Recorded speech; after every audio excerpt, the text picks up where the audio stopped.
पे दिल कुर्बान, इस पे जान भी कुर्बान है।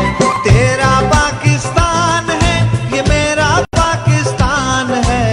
तेरा पाकिस्तान है, ये मेरा पाकिस्तान है।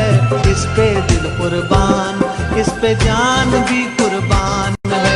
वो इस पे दिल कुर्बान, इस पे जान भी। बिस्मिल्लाहिर्रहमानिर्रहीम। इय्याका नअबुदु व इय्याका नस्तईन।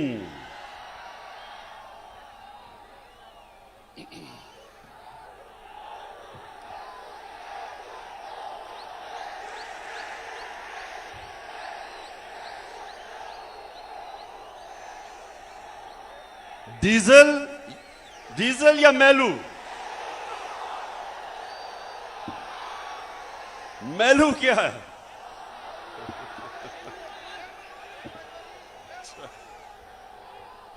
अच्छा,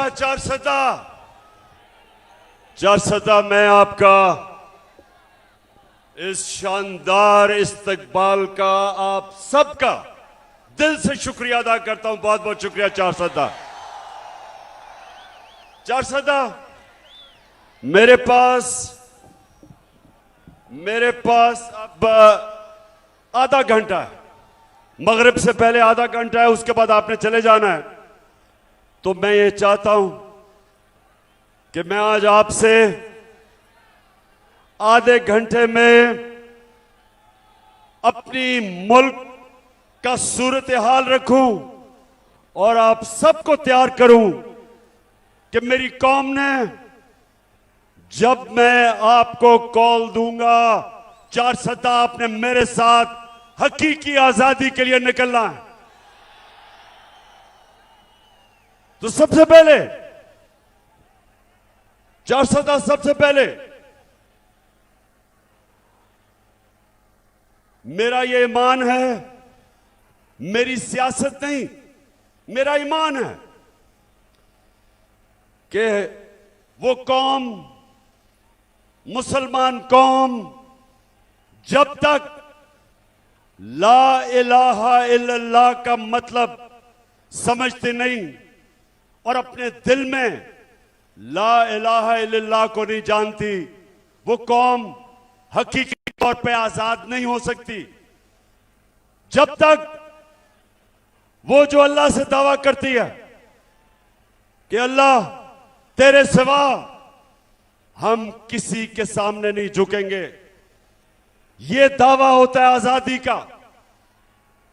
और दूसरा कि जब तक एक कौम मेरे नबी सल्लल्लाहु अलैहि वसल्लम की सीरत पे नहीं चलती, उनकी सुन्नत पे नहीं चलती, वो ज़हनी तौर पे आजाद नहीं होती, उसका किरदार ठीक नहीं होता। जब तक वो सीरत नबी पे नहीं चलती, मेरे नबी की सुन्नत पे नहीं चलती, अंदरूनी तौर पे वो कौम आजाद नहीं होती। तो ये मेरा ईमान है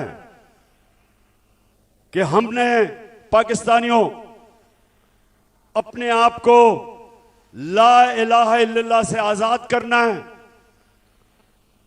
किसी सुपर पावर की गुलामी नहीं करनी,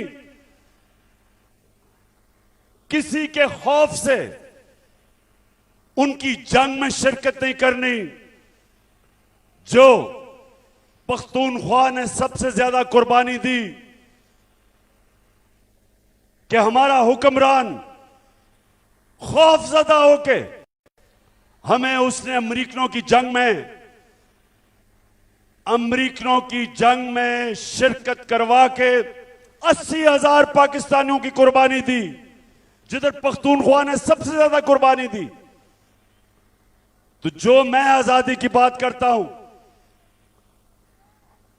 हम फैसले अपने मुल्क के लोगों की मफादात के लिए करेंगे, अपनी कौम को किसी और मुल्क के फॉरेन पॉलिसी के लिए कुर्बान नहीं करेंगे। यह है आजादी। और दूसरी चीज,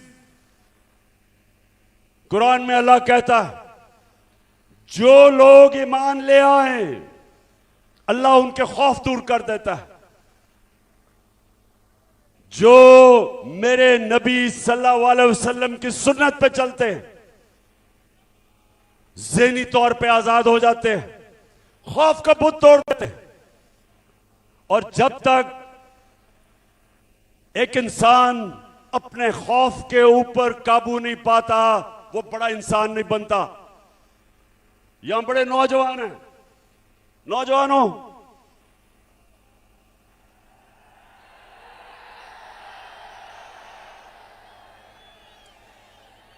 नौजवानों,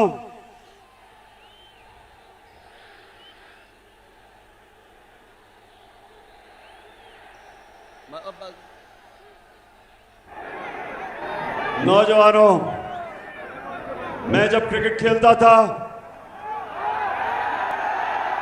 जो आप खेलते होंगे, कभी ये याद रख लें, कभी कोई क्रिकेट की तारीख में बड़ा बैट्समैन नहीं बना जो तेज बॉलर से डरता था, और कभी कोई ऐसा बड़ा बॉलर नहीं आया जो मार खाने से डरता था बैट्समैन से, और कभी कोई बड़ा कप्तान नहीं आया जो हारने से डरता था। जो भी इंसान बड़ा इंसान बना है, अपने खौफ के ऊपर काबू पाता है। और मेरे नबी सल्लल्लाहु अलैहि वसल्लम ने मदीना की रियासत में वो लोग जिनकी हैसियत नहीं थी, उनको उन्होंने दुनिया की इमामत करवाई। उनके ये खौफ का बुत तोड़ा, पैसे का बुत तोड़ा, लालच का बुत तोड़ा, इंसानों को इकबाल का शाहीन बना दिया।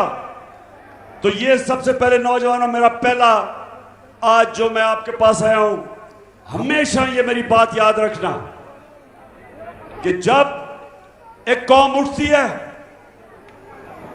कौम का किरदार उठता है, कौम की परवाज उठती है, तो मुसलमान, जिस तरह अल्लामा इकबाल ने कहा, वो हमेशा वो उन उसूलों पे जाता है जो मदीना की रियासत पे मेरे नबी सल्लल्लाहु अलैहि वसल्लम ने जो उसूल बनाए थे। उन लोगों को उन्होंने, जिनको कोई पूछता नहीं था, उन्होंने दुनिया की इमामत की, और यह तारीख का हिस्सा है। तो मैं भी अपने पाकिस्तानियों, आपके पास जब ये बातें करता हूं तो इसलिए नहीं करता सियासत चपकाने के लिए, या आप सब जानते हैं इन्होंने इस्लाम को बेचने की दुकानें बनाई हुई हैं।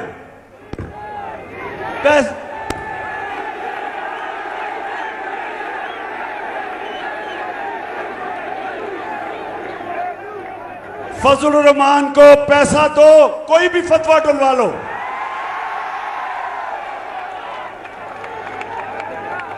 तो सबसे पहले ये जो मैं आपको हकीकी आजादी की बात करता हूं, इंशाअल्लाह इसी तरह हमारी कौम एक अजीम कौम बनेगी। दूसरी बात कि ये जो इंपोर्टेड हुकूमत एक साजिश के तहत इस कौम पे मुसल्लत की गई, दो मुकासद थे जो लेके आए, जिन्होंने अंदरूनी साजिश की और जो बाहर से अमरीकी की साजिश हुई।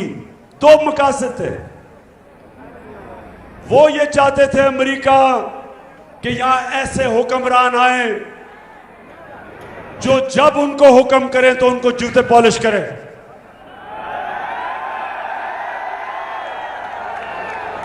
जो हाथ फैला के बेकारियों की तरह दुनिया में, सारी दुनिया में फिरे, अब खुद तो शर्म नहीं आती, कौम को भी शर्मिंदा करवाएं।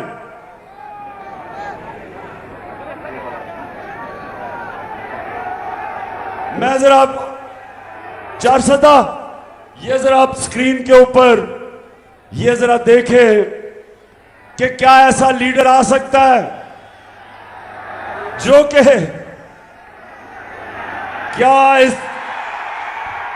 सुने जरा, सुने सुने। मैं सऊदी अरब से होके आया हूँ, मैं यूएई के होके, अभी मैं तुर्की होके आया हूँ, और मैंने उन भाइयों को कहा कि आप हमारे बड़े अजीम भाई हैं, हमेशा आपने हमारी मदद की। और मैंने यही कहा, जब मैं आया हूँ तो आप समझेंगे शायद ये मांगने आया है। मैं मांगने नहीं आया, लेकिन मजबूरी है। जिस तरह माजी में 75 साल में आपने हमारा हाथ बटाया है, आज हम सो समझ गए वो कहते हैं कि आज कि मैं मांगने के लिए आज हम मैं मांगने के लिए नहीं आया, लेकिन मैं मजबूर हूं। आज हम किसी दोस्त मुल्क में जाते हैं तो वो कहते हैं कि आए हैं मांगने के लिए। अच्छा, अब एक और जरा देख लो। अब ये देखें कि शहबाज का बड़ा भाई अमेरिकी सदर के सामने जब उसको मिलने गया तो इसके बड़े भाई ने क्या किया, जरा ये भी जल्दी से देख।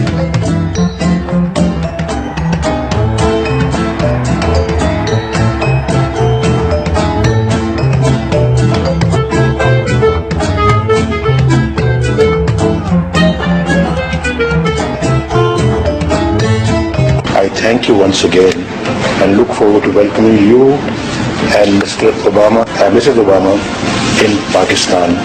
And Keema and Dal is good. 410 सुन दिया।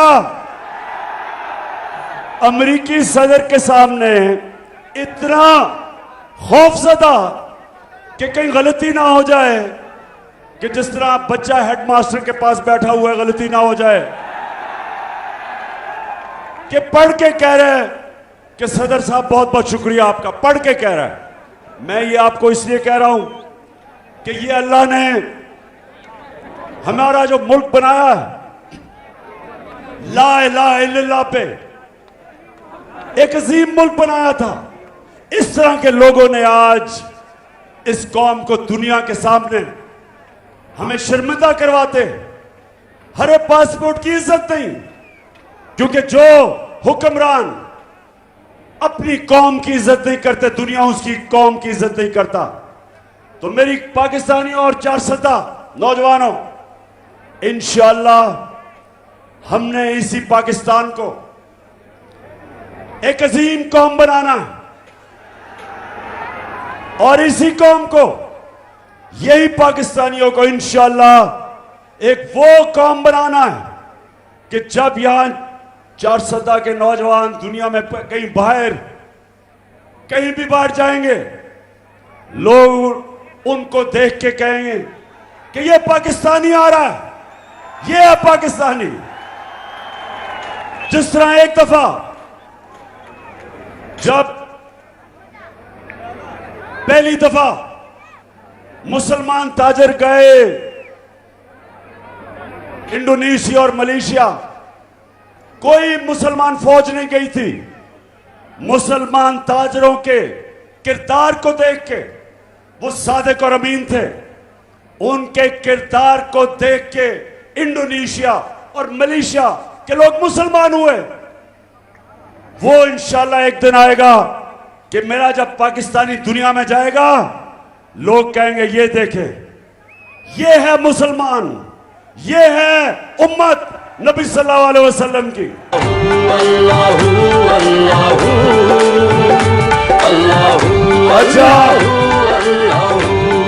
अच्छा, सूरज नीचे जा रहा है, आप जरा सुने। जब से ये हुकूमत आई है, 410 जरा गौर से सुने। मैं बाद में ये पहली दफा मैंने मेलू सुना है, बाद में। अच्छा जी, 410 जब ये हुकूमत आई, ये जरा आपने गौर से सुनना है। बाशऊर नौजवानों, यहां गौर से अब मेरी बात सुनो। इस हुकूमत ने कहा कि हमारे सारी मुश्किलात इसलिए हैं कि ये इमरान खान बारूदी सुरंगें छोड़ के चला गया है, मुल्क का दिवालिया निकाल के चला गया। ये जरा आप सुन लें। अब आप अपने मोबाइल फोन के ऊपर चेक कर सकते हैं कि मैं जो कह रहा हूं वो ठीक है या गलत है। अब तो बहुत आसान है, आपके मोबाइल फोन के ऊपर आप ये सारा चेक कर सकते हैं कि जो मैं आपको अभी बताने लगा वो ठीक है या नहीं। जब हमें हुकूमत मिली 2018 में, ये गौर से सुनना है नौजवानों, मेरा काम है आपको तरबियत करना। जब हमें हुकूमत मिली, पाकिस्तान का जो खसारा था, बैरूनी खसारा 20 अरब डॉलर, पाकिस्तान की तारीख का सबसे बड़ा खसारा। और खसारे को, जो आमदनी थी, जो खसारे को खत्म करना था, एक्सपोर्ट्स पाकिस्तान की 2018 में, याद रखेंगे, मोबाइल पे चेक करें, 24 अरब डॉलर। और जो बाहर से हमें पैसा आता था बैरून मुल्क पाकिस्तानियों को, वो 19 अरब डॉलर था। 24 अरब डॉलर एक्सपोर्ट, 19 अरब डॉलर बैरून मुल्क पाकिस्तानियों का पैसा, और खसारा 20 अरब डॉलर था। जब हम 9 अप्रैल को हुकूमत छोड़ के गए तो पाकिस्तान का खसारा 16 अरब डॉलर था, बैरूनी खसारा। 16 अरब डॉलर का खसारा, और आमदनी हमारी बैरून मुल्क पाकिस्तान की जो रेमिटेंसेस थी वो 19 अरब डॉलर से गई 31 अरब डॉलर, 12 अरब डॉलर बढ़ गई। और एक्सपोर्ट्स 24 अरब डॉलर से 32 अरब डॉलर पे गई। रिकॉर्ड एक्सपोर्ट्स की हमने। इसका मतलब कि जब ये छोड़ के गए थे, हमारा खसारा भी बढ़ा, हमारी आमदनी भी कम, और जो हमारे रिजर्व्स थे, जो आपके रुपए को गिरने से रोकते हैं, हमारे रिजर्व्स जब ये छोड़ के गए थे 9 अरब डॉलर थे। हम जब छोड़ के गए थे, छोड़ के नहीं, जब हम वोट ऑफ नो कॉन्फिडेंस जब इन्होंने दर्ज करवाया तो 16 अरब डॉलर के रिजर्व्स थे। ये छोड़ के गए 9 अरब, हम 16 अरब के छोड़ के गए। यानी कि हम बेहतर माइशत छोड़ के गए, उसके बावजूद कि 2 साल सारी दुनिया में कोरोना की वबा थी, सारी दुनिया में जिसने तबाही मचाई, उसके बावजूद हमारी रिकॉर्ड एक्सपोर्ट्स, हमारी रिकॉर्ड रेमिटेंस, सबसे ज्यादा पाकिस्तान तारीख का हमने टैक्स का पैसा इकट्ठा किया, 6100 अरब रुपया रिकॉर्ड टैक्स कलेक्शन। 4 फसलें पाकिस्तान की पिछले हमारे 2 सालों में रिकॉर्ड 4 फसलों की पैदावार हुई। और सुने जरा, 4 सदा समझ रहे हो मैं क्या कह रहा हूं? हम वो पाकिस्तान छोड़ के गए साजिश से इन्होंने जब हमारी हुकूमत गिराई तो 17 साल के बाद पाकिस्तान की जो माइशत थी, जो हमारी दौलत में इजाफा था, जो इकोनॉमिक ग्रोथ थी, वो 17 सालों के अंदर सबसे बेहतरीन परफॉर्मेंस हमारी आखिरी 2 साल गवर्नमेंट की थी। तब इन्होंने साजिश करके हमारी हुकूमत गिराई, और जब से इन्होंने हुकूमत गिराई है, इन्होंने ये कहा कि जनाब बड़ी महंगाई कर दी। वो बिलावल कांपे टांगने वाली ने मार्च कर दी। फजलुर रहमान ने 2 धरने दे दिए महंगाई पे।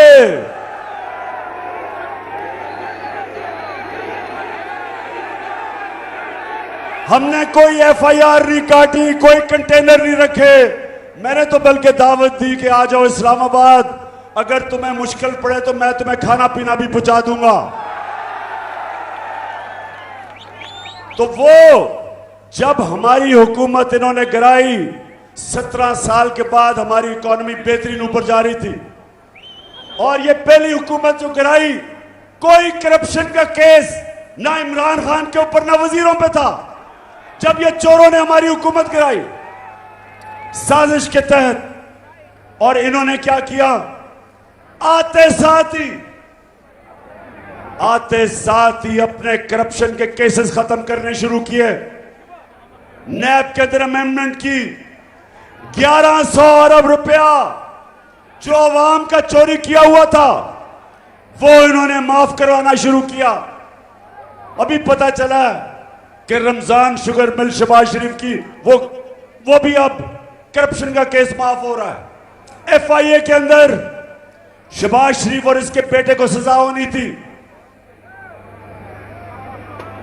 16 अरब रुपया FIA का नौकरों के नाम पे लिया जो FIA ने पकड़ा। 4 गवाह 2 महीने में मर गए। एक इन्वेस्टिगेटर FIA का वो मर गया, सब हार्ट अटैक से मर गए। और जब भी इन्वेस्टिगेशन होगी पता चलेगा कि वो हार्ट अटैक से ऐसे नहीं मरे, उनको मरवाया गया क्योंकि इसके केसेस थे। तो अपने तो इन्होंने केसेस माफ करवा दिए। कौम को क्या हुआ, 4 महीने के अंदर पाकिस्तानियों सुनो, हमारा रुपया गिरना शुरू हुआ। नो कॉन्फिडेंस जब थी तो 178 रुपए का डॉलर था, आज 236 रुपए पे डॉलर चला गया। 30%। 400 जरा नौजवानों समझो, आपकी दौलत में 30% कमी हुई है। 30% रुपया गिरा। हम सबकी दौलत में 30% कमी हुई, लेकिन ये चोरों की, जिनकी अरबों डॉलर मुल्क के बाहर पड़े हैं, इनकी दौलत में 30% इजाफा हुआ। इसलिए मैं आज अपनी सारी कौम को कह रहा हूं कि कभी मेरे पाकिस्तानियों, कभी उस जमात को वोट ना देना जिनके लीडरों के पैसे और जायदाद और बिजनेस मुल्क से बाहर हो। कभी उनको वोट ना दो, क्योंकि आज आपकी दौलत में कमी, रुपया गिर रहा है, 30% रुपया कम हुआ है। और इनका जो बाहर पड़ा हुआ पैसा है उसमें 30% इजाफा हुआ है। इसलिए मैं भी फैसला किया, इंशाल्लाह अगर अगली बारी दी अल्लाह ने, मैं किसी को, 410 सुनो जरा, मैंने किसी को वजीर नहीं बनाना जिसके पैसे और दौलत पाकिस्तान में से बाहर पड़े हों। जब तक एक सियासतदान के पैसे और दौलत मुल्क में नहीं पड़े, इसका मतलब वो पूरी तरह मुल्क से वफादार नहीं है। वो ये डर रहा है या तो चोरी का पैसा बाहर है, और या वो डर रहा है कि अगर मुल्क नीचे गया तो मेरा पैसा बाहर है, मैं बच जाऊंगा। मैं ये चाहता हूं कि जो भी अब क़यादत में आए उसका पैसा जीना मरना पाकिस्तान में हो, ताकि वो मुल्क के साथ ही नीचे जाए, वो लड़े अपने मुल्क के लिए।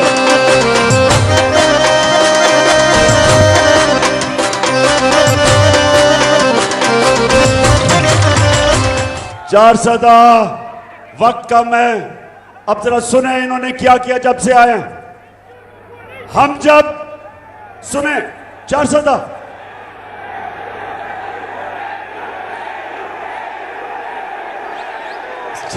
सुनो, और वो मगरिब होने वाली है, मैंने उससे पहले बात खत्म करनी है। सुने जरा, देखिए हम जब गए तो आलमी मंडी के अंदर तेल $103 का था। नोट कर लो, ये आलमी मंडी में 9 अप्रैल जब हम गए तेल $103 का था। आज आलमी मंडी में तेल $93 का है, $10 कम हो गया।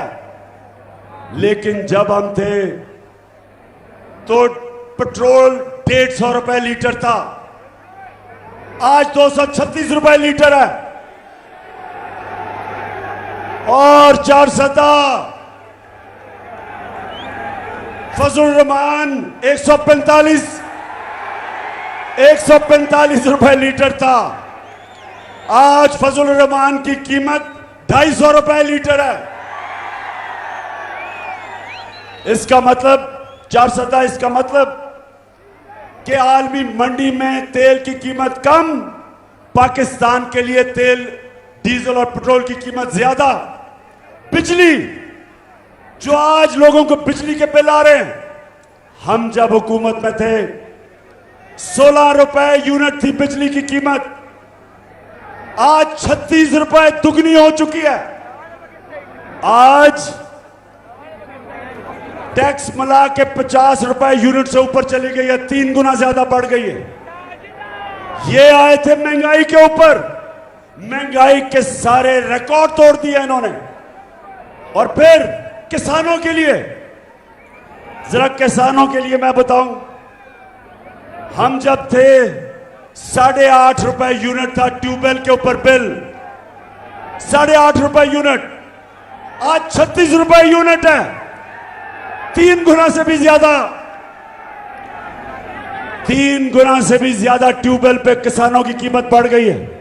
जो डीएपी था वो 8,000 रुपए, 8,000 रुपए पे था,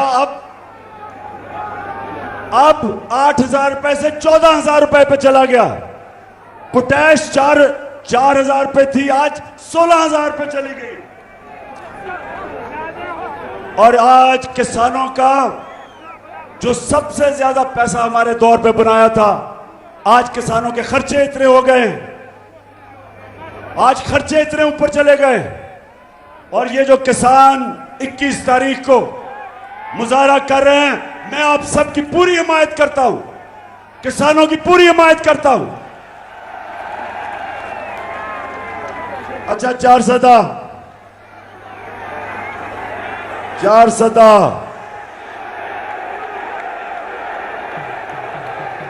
मैला या डीजल, क्या बात कर रहे हो?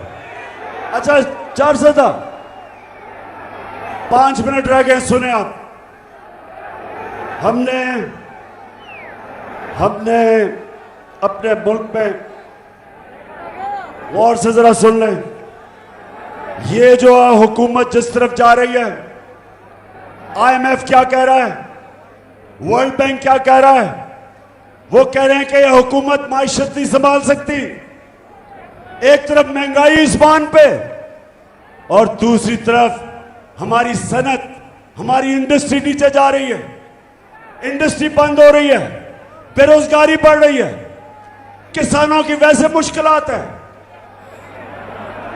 आईएमएफ और वर्ल्ड बैंक कह रहा है, मैं नहीं कह रहा, वो कह रहे हैं कि पाकिस्तान श्रीलंका की तरह जा रहा है या मुल्क में इंतशार होने वाला है। और इसलिए मैं आज पैगाम देना चाहता हूं इनको, इस इंपोर्टेड हुकूमत को, और जो भी इस इंपोर्टेड हुकूमत के पीछे खड़े हैं, सुन लें, पहले तो एक अच्छी भली हुकूमत जो 17 साल के बाद सबसे बेहतरीन परफॉर्मेंस दे रही थी, पहले तो साजिश के तहत उस हुकूमत को गिराया। जो जिम्मेदार हैं, ना ये कौम भूलेगी उनको और ना अल्लाह माफ करेगा। जो महंगाई में आज जो हमारी अवाम पिस रही है, आटा तकरीबन दुगना हो गया 5 महीने में। 50 किलो आटा जो होता था आज वो 100 रुपए से ऊपर कराची में चला गया। चावल दुगने हो गए हैं कीमत उनकी। जो आम आदमी के लिए सब्जियां 50% उनकी कीमत बढ़ गई। तो सारी कौम आज पूछ रही है, कौन है जिम्मेदार इसका? किसने इस कौम को गिराया? कौन नीचे लेके आया? किसने साजिश की? और मेरा पैगाम ये इंपोर्टेड हुकूमत को है कि आज अगर आप ये समझते हैं कि हरबे इस्तेमाल करेंगे, FIR काटेंगे, हमारे कारकुनों के खिलाफ FIR करेंगे, मीडिया का मुंह बंद करेंगे, चैनल्स के खिलाफ एक्शन लेंगे, अच्छे अच्छे सहाफियों के खिलाफ उनके ऊपर जुल्म करेंगे ताकि मुल्क छोड़ के चले जाएं। मेरा आज इंपोर्टेड हुकूमत और जो लोग आपकी हिमायत कर रहे हैं सबको पैगाम है, आप जो मर्जी कर लें, ये अब मैच आप नहीं जीत सकते। ये मैच अब आप हार चुके हैं। जितनी देर आप इलेक्शन नहीं करवाएंगे, मुल्क की माइशत और तेजी से नीचे जा रही है। दुनिया, बाहर की दुनिया आपको पैसे देने के लिए तैयार नहीं है। सिंध के अंदर जो सैलाब आया, उमूमन सारी दुनिया आज मदद करे सिंध की, लेकिन सिंध में आसिफ जरदारी जब ऊपर बैठा है, कोई पैसे देने के लिए तैयार नहीं है। आसिफ जरदारी को पैसे देने का मतलब कि बिल्ले को दूध की हिफाजत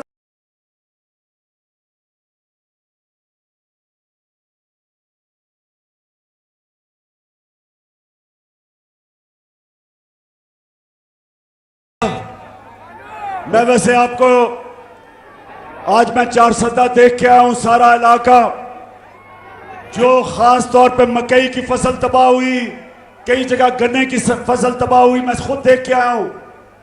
इंशाल्लाह कल फिर मैं इंटरनेशनल टेलीथॉन कर रहा हूं।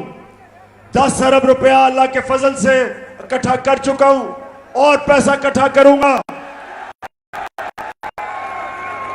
और इधर भी हम पैसा लगाएंगे और इंशाल्लाह सारे पाकिस्तान में जैसे जैसे पैसा आएगा मुतासरीन की हम मदद करेंगे। लेकिन अफसोस की बात यह कि जो ये चोर ऊपर बैठे हैं, कोई दुनिया में इमदाद करने के लिए इनको तैयार नहीं, क्योंकि सबको पता कि इनके अपना पैसा बाहर पड़ा है, अपना पैसा बाहर ले गए हैं और दुनिया को कहते हैं कि हमें पैसा दो। कोई पैसा नहीं देगी। हम इंशाल्लाह अपनी कौम से पैसा इकट्ठा करेंगे।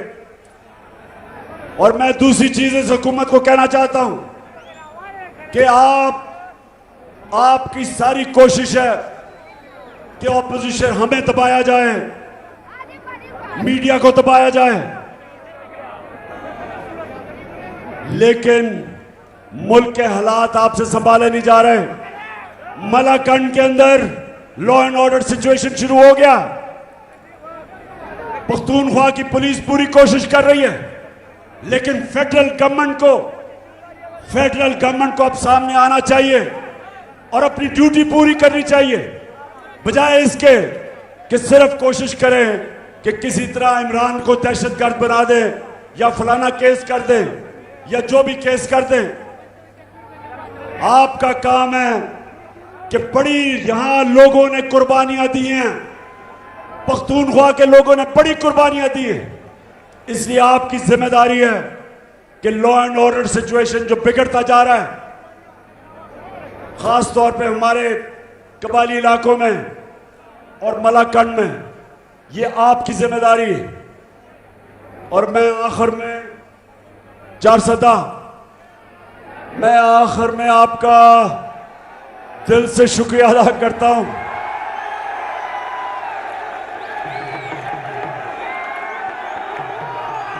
आपने सबने इंतजार करनी है,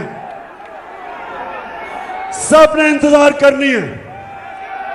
ज्यादा दूर नहीं वो वक्त जब मैं अपनी कौम को एक कॉल दूंगा, और वो कॉल होगी सिर्फ एक मकसद के लिए कि इस दलदल से जिसमें हमारा मुल्क डूबता जा रहा है, इन चोरों के हाथ जो हमारा मुल्क दलदल में डूबता जा रहा है, सिर्फ एक रास्ता है इससे निकलने का, साफ और शफाफ इलेक्शन करवाए जाए।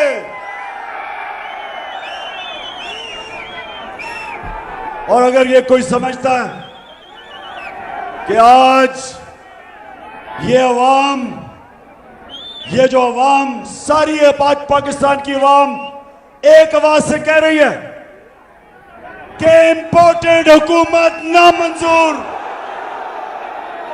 हम बाहर की साजिश के तहत इन चोरों को कभी कबूल नहीं करेंगे। एक आवाज से कौम कह रही है कि या एक पुरअमन इनकलाब को आने दो वोट के जरिए, जो हम पुरअमन जलसे करते हैं। हम एक पैगाम दे रहे हैं इन सबको कि वोट के जरिए तब्दीली आने दो, नहीं तो ये मुझे खौफ है।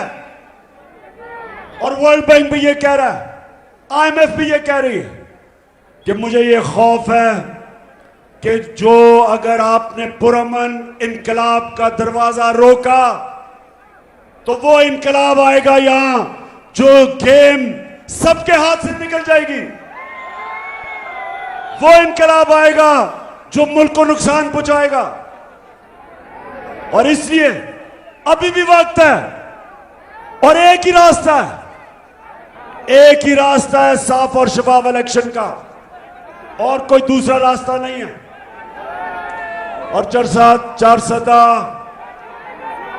सदा आप वैसे इलेक्शन के लिए तैयार हो?